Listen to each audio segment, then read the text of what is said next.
Tips in Assamese মোৰ এই চেনেললৈ আপোনাক স্বাগতম জনাইছোঁ। জিঅ' ফোনৰ 2018 প্ৰি বুকিং ষ্টাৰ্ট হৈছে। যদি আপুনি ভাবি আছে যে জিঅ' ফোন এটা ল'ম বুলি, তেনেহ'লে ইয়াকনো কেনেকৈ বুক কৰিব পাৰি, আজি মই এই ভিডিঅ'টোত আপোনাক শিকাম। জাষ্ট আপুনি ক্ৰোম ব্ৰাউজাৰটো অ'পেন কৰিব লাগিব। তাত আপুনি www.jio.com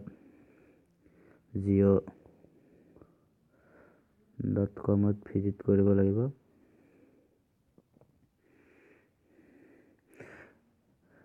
ইয়াত যোৱাৰ পিছত এনেকুৱা এটা ইণ্টাৰফেচ দেখা পাব। ইয়াৰ পিছত আপুনি ইয়াত ভিজিট কৰিব লাগিব।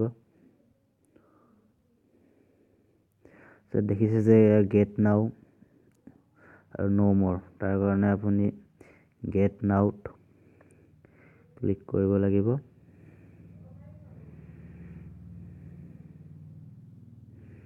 ইয়াত আপোনাৰ 10 অংকৰ মোবাইল নাম্বাৰটো দিব দিছে।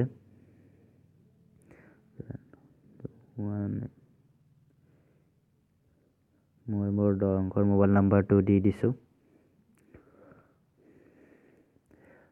তাৰপিছত আপুনি ইয়াত আপোনাৰ পিন নাম্বাৰটো এণ্টাৰ কৰিব লাগিব।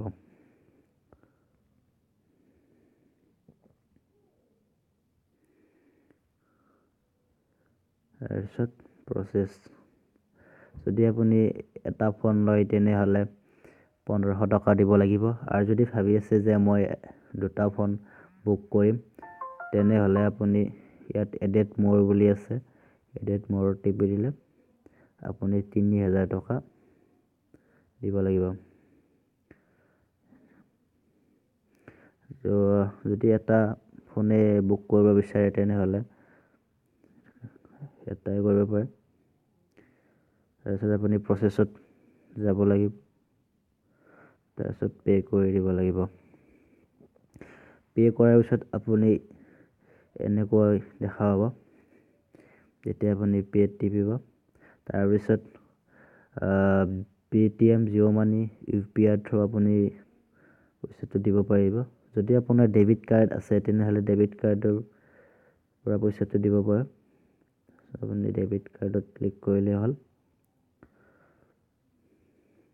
ডেবিট কাৰ্ডত ক্লিক কৰাৰ পিছত আপোনাৰ ইয়াত কাৰ্ড নম্বৰ দিব দিছে আৰু তাৰপিছত আপুনি এক্সপায়াৰী ডেটটো আপোনাৰ ডেবিট কাৰ্ডখনৰ আগফালে লিখা থাকে আৰু ভেলিডিটি ইয়াৰটো লিখা থাকে। আৰু CVVটো আপোনাৰ ডেবিট কাৰ্ডখনৰ পিছ চাইডে 3টা অংক থাকে। সেই 3টা নাম্বাৰটো সেইটো CVV হয়।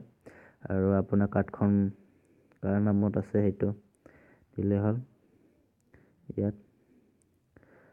তাৰপিছত আপোনাৰ মেক পে'মেণ্ট কৰি দিয়াৰ পিছত আপোনাৰ তাত OTP এটা আহিব। OTPটো অহাৰ পিছত আপুনি সেই OTPটো ছাবমিট কৰাৰ পিছত আপোনাৰ জিঅ' প্ৰি বুকিং আপোনাৰ ফোনটো বুক হৈ যাব।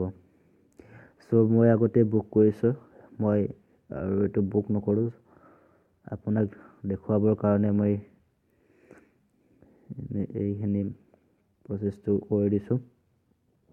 যদি ভিডিঅ'টো ভাল পালে তেনেহ'লে ভিডিঅ'টো লাইক কৰিব। আৰু যদি জিঅ' ফোনৰ বিষয়ে কিবা সুধিব লগা আছে তেনেহ'লে ভিডিঅ'টোৰ তলত আপুনি কমেণ্ট কৰিব। ধন্যবাদ।